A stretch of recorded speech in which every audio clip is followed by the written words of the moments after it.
Clever bias, all media, newspaper, radio. To be completely blunt here, Brian, and there are plans to expand indoctrination. That's right. Well, Idahoans are also concerned. Horror shot. That line would be moving a little bit farther west. I'm like crying. Nobody wants to see dark money is influencing policy in our state. Well, that's not how this works.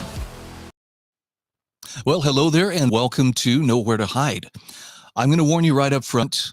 I'm skating out onto the thin ice. Right up front here, we're going to get out there, and we're going to talk today about the Pride festivals. And just by even broaching this topic, this is risking upsetting someone. And it's because the social justice types among us, the people who consider themselves more woke than thou, are looking for reasons to be offended. And I can promise you that you're going to find reasons. And it's not because I'm setting out to offend you. I'm not here to make you feel bad or make you feel guilty or somehow imply that I'm better than you.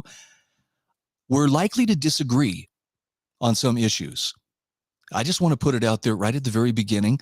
Just because we disagree on an issue, even something as fraught with danger as LGBTQ issues, that doesn't mean that I view you as an enemy, or that I see you as stupid or evil. Now, on the other hand, if that disagreement means that that's how you see me, that's your problem. And I'm going to let you deal with that in whatever way you think possible. But we really have to have a discussion about this because right now the fear drums are beating so hard. Let me give you an example of what that looks like. Check out this headline. This is from KTVB television. Court documents detail white nationalist groups plan to riot at North Idaho Pride event. Now, we knew that there was going to be a family pride festival in Coeur d'Alene, and I believe there was a Christian motorcycle club that had talked about, you know what, we're going to go and we're actually going to mount a counter event or some kind of a demonstration. They wisely stepped back from that, at least in the sense that they didn't go there to butt heads and fight with people. But right out of central casting, here came Patriot Front, and I know it's tempting to think, well, gee, this is just more evidence of this incredible white supremacist, white nationalist plot. See, they use the terms interchangeably. At least the media seems to favor using them without a great distinction. And why they were going to disrupt this North Idaho Pride event, they were going to riot. But thankfully, the police swooped in and they stopped them from doing so. And look, I don't know what these guys' intention was. I assumed that they were going there to stir up some kind of confrontation. But as you'll see, it wasn't necessarily that they were going there to kill people or otherwise, inflict harm on them. They were probably looking for confrontation. But as you're about to see, the police knew what was going on. In fact, the police made it very clear that there were informants that had let them know that this was coming. Check it out. Okay. There's 15 shields in there, spears and things like that. Gotcha. Okay. So that's what it's all about. No, and I appreciate that. Yeah. Like at the same time, hey, if I can educate you guys, I mean, we're not going to be going after law-abiding people, but 33 people load up in the back with a bunch of weapons. Well, I mean, obviously, that is suspicious. Do you know what the original stop was for? For that. But how did you know? How did you know that they We have informants. Nice. Yep. You guys doing good. Hey, and the police got to put on their battle drag. So, I mean, they kind of made an event out of it, too. But the bottom line is they had informants. They knew that this was going on. I'm not above speculating that, hey, maybe some of those informants were actually part of the group. We've seen this before. There's a reason they call them glow boys. And it's not because they are fans of the gorgeous ladies of wrestling. It's because there are often agent provocateurs that are at work in events like this. Nevertheless, there was no disruption. The police got to put on a show of force, and of course, this is the most important part. The press now is having this heyday with emoting over, but the tragedy and the horrible things that have been prevented here because people are just engaging in way too much anti-LGBTQ rhetoric. And see, when you do that, well, then you get these white supremacists showing up, to wreak havoc. Check out this headline. Or check out this story, rather, from KTVB. 31 suspected members of a white nationalist group known as Patriot Front packed into the back of a U-Haul over the weekend in Coeur d'Alene. All of the men were ultimately arrested and charged with conspiracy to riot. So the pre-crime approach worked in this case. There was no riot. By the way, they apparently get to set their own court dates. So if you were thinking, my goodness, thank goodness they have these people off the street, they must have been released almost immediately because They were told they could set their own court date. It sounds like most of them are going to show up for court sometime in July. But if you saw this as some kind of a huge existential threat to the LGBTQ community, rest assured, it doesn't look like it was going to amount to much. Coeur d'Alene police found several typed documents on Rousseau's person. Rousseau is, I believe, the leader of this group. One document discussed the group being there to, quote, raise a voice against the moral depravity which permits events such as this to take place, referencing the Pride event. Now, look, there are a lot of people who don't really care for these Pride events. And I know the conventional wisdom is, well, they must be bigoted or they must hate. We're going to talk a little bit more about those accusations of hate and bigotry and what that really means. I'm going to suggest to you that perfectly reasonable people can just say, that's not something that resonates with me, or that's something that I really don't want my kids being exposed to. Now, to the woke crowd, that is intolerable. There is nobody in the world angrier than a person who is trying to control you and who you will not submit to. And unfortunately, that describes a lot of the people who apparently consider themselves the champions of tolerance. Just because someone doesn't get on board doesn't mean that they're not plotting for your demise or otherwise trying to victimize you. And I have to say this, and I want to say it as gently as possible. When you have virtually all of corporate America, virtually all of the mainstream media, virtually all of the political systems at every level of government, from the federal government right down to the local government, the courts, when you have popular culture, music, and entertainment, when they are all on your side, and I'm saying as in flying your rainbow flag, you are not an oppressed minority. You are not part of the resistance against a terrible, oppressive world. You're sitting in the catbird seat. So stop acting like a victim. It's unbecoming, and it's a distortion of reality. All right, moving on. This is another headline, or another part of the headline story from KTVB. Police also confirmed none of the suspects had any illegal drugs or other illegal items. Now, what they did find among the 31 suspects, however, included tactical medical kits, radios, and cameras. In fact, one suspect had what appeared to be a single smoke bomb or grenade. So, I mean, they could have been planning some mischief, but the point is, really, the only thing that they were arrested for was conspiracy to riot. And who knows? You know, they've been accused of it. This is not the same thing as being convicted. Personally, if I was pressed for an answer, do you think those guys were there to do anything good? They were probably there to stir up mischief. But I don't understand why the press has to engage in hysterical headlines like this. We are seeing a rise in homophobia. Democracy advocacy group shares insight on white nationalist group targeting Idaho Pride event. The first thing I want to point out is their use of the word homophobia. Do you know what a phobia is? Okay, I'm an armchair psychiatrist just like everybody else here, but a phobia is an irrational fear. Now, I have arachnophobia. I have a very definite irrational fear of spiders. If a spider were to drop down in front of me, you'd see me do some pretty interesting moves because I just can't handle being around spiders.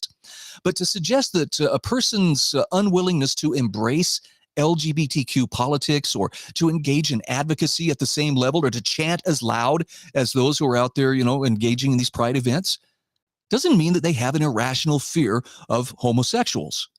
It's a slur, and it's meant to be a slur, and it's meant to imply that somehow, you're the one with a mental problem because you're not embracing this or you're not celebrating it sufficiently. Now, as far as a white nationalist group targeting the Idaho Pride event, I guess this is part of that victim mentality where victims aren't responsible for their circumstances. And so if you can claim that everybody's targeting us, when in fact every municipality, every corporation is bending over backwards to accommodate you, I don't know, that kind of sounds like a persecution complex to me. But again, I'm just an armchair psychiatrist, so it's not like I have any clinical experience to back that up. KTVB spoke with Kate Bitts, program manager with Western States Center. Now, Bitts spends time working with communities to organize against white nationalism and other bigoted ideologies like Patriot Front. Now, I'm going to ask the question. You don't have to agree with why I'm asking this, but bigoted according to whom? Because there are groups out there, Southern Poverty Law Center is one of them, who very very neatly fit the description of professional alarmists. Their job is to stir up alarm, distrust, and even hatred against various groups. And the funny thing about it is almost always those groups are people or individuals who are standing up for personal freedoms. Now, if it's a left-wing cause, well, then, comrade, no pun intended. They're more than happy to embrace them. BIT says Patriot Front and groups like it have a history of organizing actions that turned violent. Now, nobody here is trying to make the case that a little violence would be a good thing, but listen to this quote. I think it was a big relief to everyone to see that in this case, they were quickly arrested, apparently according to the Coeur d'Alene police, on the tip of an ordinary citizen who saw 30 guys getting into the back of that U-Haul and realized something was very wrong. Now, you already heard the police officer say they had informants that told them what was going on. This wasn't just a tip from a concerned citizen. So great. Quick action by the community and by local law enforcement in this instance to forestall something that I don't think we quite know how it could have turned out, BIT said.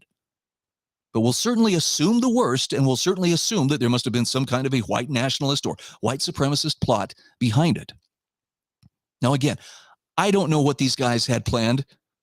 I'm pointing out here that the media spin on this, or at least the narrative that we're supposed to believe, is this is part of a larger plot by extremists and white supremacists to take over and, of course, to punish people during Pride Month. Look at this headline from AP. Experts say anti-LGBTQ rhetoric could galvanize extremists. And KTVB backs this up in their story, too, saying the attempt at disrupting a Pride Month event, possibly with violence, is part of a growing trend of LGBT hate that is not just trolling online. Again, pay close attention to those words. Hate, bigotry. Oh, they're being used a lot. This must mean that something really nefarious is going on. Even the Department of Homeland Security is getting in on this, warning last week that white nationalists and supremacists are using social media platforms like Instagram, Telegram, and TikTok to present skewed framing of divisive issues like abortion, guns, and LGBTQ rights, potentially driving extremists to attack public places across the U.S. in the coming months. Can you imagine what that might have looked like? I mean, what if these guys had showed up at some public event and gone up to people? They'd just been marching around there, and they go up to people and they started to confront them, and maybe they even forced them to participate in chanting things with them, or to give some kind of a funny salute. Can you imagine what that might have looked like?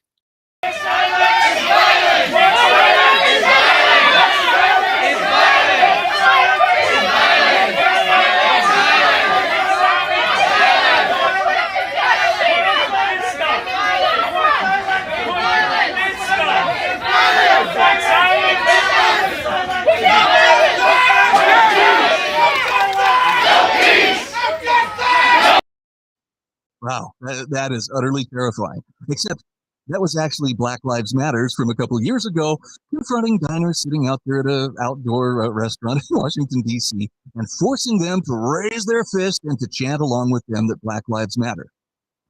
Funny how our friends in the media don't really seem to have as much concern over that kind of violence, instead preferring to call some of the various protests, wink, wink, mostly peaceful, albeit fiery. But none of that violence is right. This is not to make the case that, well, if they were doing that, then these guys from Patriot Front must have been right. But it should be noted, the guys from Patriot Front never actually engaged in violence. What you just saw there in that clip, that was full-on violence. That was intimidating people, and they're birds of a feather. People who would go out there and inflict themselves on other people and force them to chant things or to take a knee and otherwise, show submission when they don't want to. I'm sorry, but that is wrong. And a person who draws the line and says, I'm not going to be a part of that, they're not wrong for doing so. So beware when people start applying the labels. I mean, we can't accuse the media of having no standards. I mean, they have double standards, clearly, but at least they do have some standards. Back to the story. This is from KIVI television. This is actually from the same AP story that they picked up and then carried. John Lewis, a George Washington University researcher who specializes in homegrown violent extremism, said outrage directed at LGBTQ people had been growing for months online, often in chat rooms frequented by members of groups like the Patriot Front.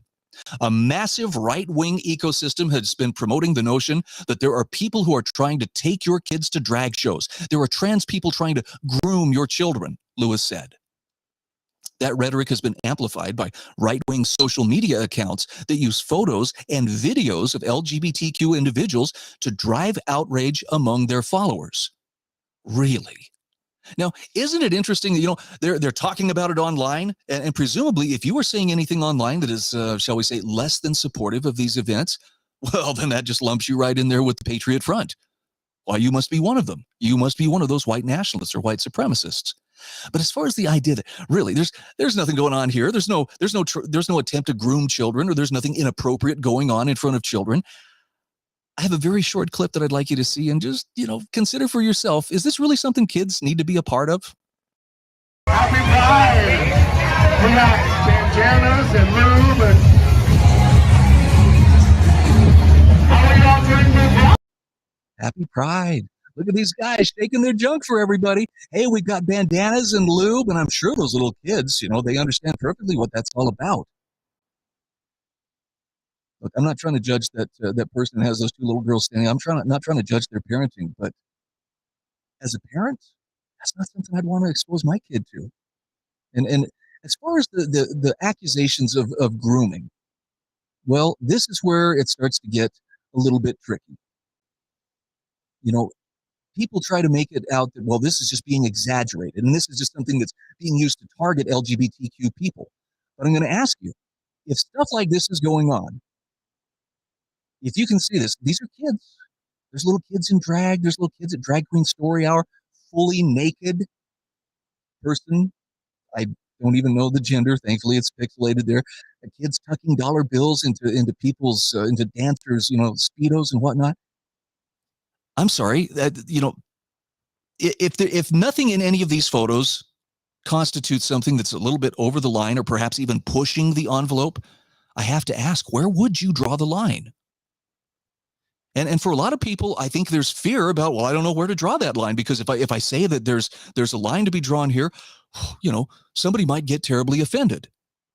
Okay, well, I'm going to risk taking that terrible offense that some people are going to feel, and suggest maybe we do take a closer look at this and see, why is it that so much of this is being aimed at children? Is it really about grooming?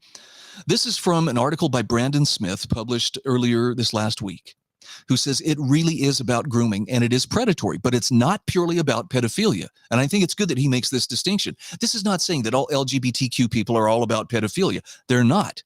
Now, in some cases, there may be people who are trying to normalize pedophilia type approaches, but the more prominent objective here is this is about ideological grooming. And the goal is to disrupt the normal development of children and lure them into the leftist fold by showing that there are easy rewards and easy acceptance through conformity to a trend that leftists approve of.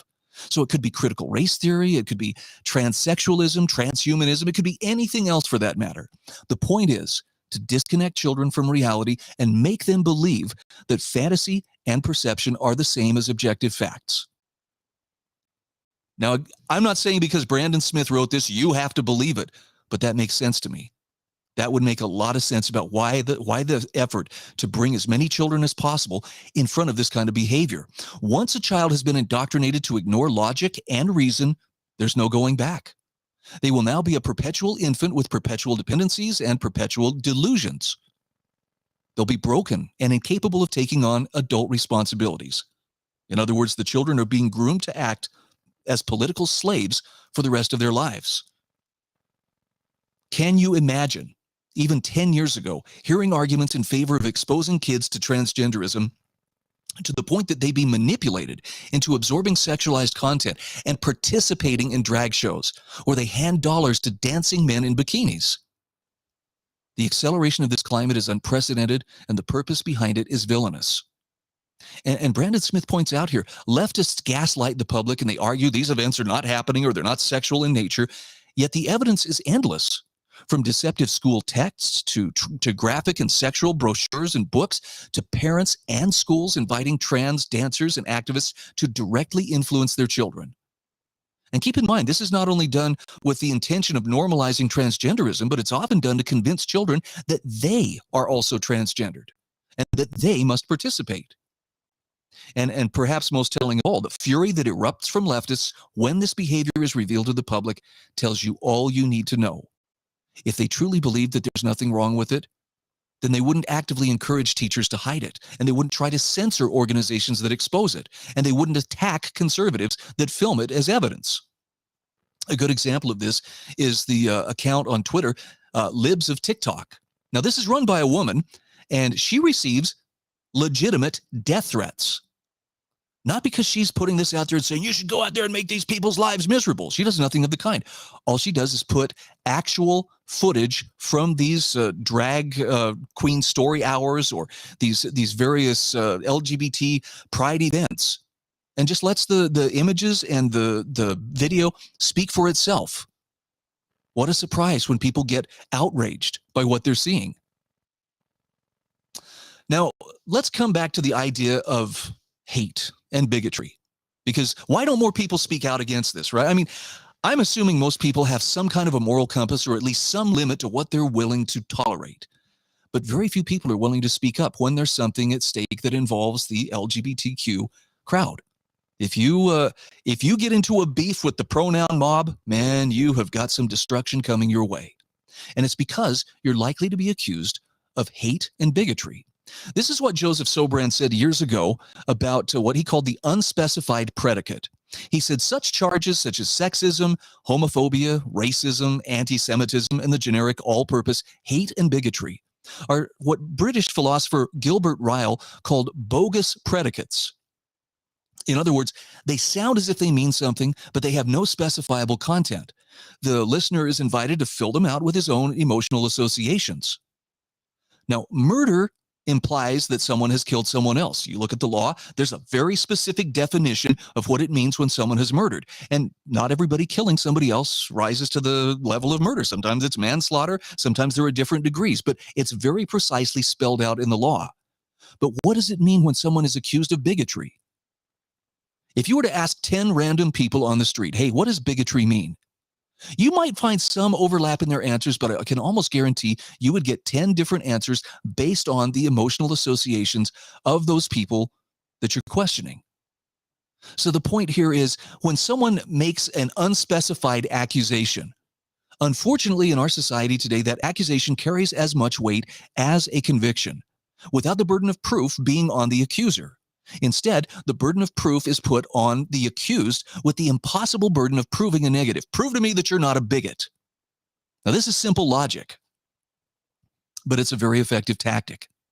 The only thing that makes it mostly ineffective is when you realize that is what's being used against you and you stop caring that people are applying labels. Now, that can be a pretty tough thing to do. I'm not going to suggest that, a person gets accused of bigotry or hate, that, hey, they're home free as long as they don't care about it. But you have to understand that the people who are leveling these kind of accusations, they're dealing with very imprecise and ambiguous terms deliberately. It's kind of like, and I guess this isn't a coincidence, they're for the most part coming from leftist ideology. So it's fitting that they're using the very same tactics that the Soviets used to punish their dissidents, in that they would accuse people of violating Article 58, anti-Soviet activities. That was the catch-all by which anybody could be arrested, tried, and sent off to the gulag. I mean, it could be I said something unkind about Comrade Stalin in a letter to a friend. It could be, I pilfered toilet paper from the local collective or whatever. Anti-Soviet activities are very much like the accusations of sexism, homophobia, racism, bigotry, and hate. So when you hear people throwing around words like hate, ask them to specify what exactly does that mean. And if they don't give you a solid answer, then you may not want to put as much stock in what they're trying to push on you. Moving on. Why is this being pushed on us right now so hard? What's the reason for this uptick in the intensity and this acceleration towards trying to get it to as many kids as possible at as young an age as possible? This is what James Howard Kunstler says, and I realize not everybody's going to agree, but I think he has a pretty solid take on it. He says, what you're seeing is the party of chaos sending a message to the rest of us, those who are not members of the party of chaos. And the message is, we will take your children and destroy their minds and pretend that it's just another module of their education. And you will know, and we will know, and you will know that we know that this is just a malicious shuck and jive to humiliate you while we wreck the machinery of civilization, which we hate because it requires boundaries and norms to function. Now, I realize he used the word hate there. Is that the unspecified predicate? I think he's making it pretty clear. These are people who cannot stand boundaries and norms because it limits their ability to control people around them. And really, that is what this comes down to, a desire to control others. If I can liken it to, if you are only allowed to think certain thoughts or think within the boundaries of certain, ideological limits, you are being asked to embrace or told to embrace a kind of mental slavery. I'm not down with slavery, and I'm certainly not going to participate in my own enslavement. And there are those who would say, well, that makes you a bad person. You can say whatever you want, but I'm not going to go along with it. So here's some advice on how you can resist those who have that sociopathic need to control people around them and who get very angry when people refuse to do as they're told. First is stop living in fear of word magic. Just because someone calls you a name does not mean that you just magically transformed into that object. You're a hateful, bigoted individual. In their opinion, that's what they're calling you. But that doesn't mean you just magically transformed into it because they stuck a label on you. Let it roll off your back. It's just words. And if they haven't figured that out, at least you have, and they have no power over you to the extent that you recognize when word magic is being employed. See, the accusations are based in guilt, and it's an attempt to make you fear loss of approval. Their approval or the approval of society in general. Well, here's the dirty little secret that they wouldn't want you to know. There are some people whose approval you don't want and you don't need. In fact, there are some people who, frankly, if they agree with you, that's more disturbing than if they don't, because you know what those individuals stand for. So stop needing approval of others, and you become much freer in that very moment. And the kind of people who would accuse you of these sorts of things aren't going to give you their approval anyway, because the end goal is to control you. It's to make you bend to their will. Don't play that game. Now, this doesn't mean you have to go around with an adversarial relationship toward every person that you meet. You want to be a decent person? Here's what you do. Live the golden rule.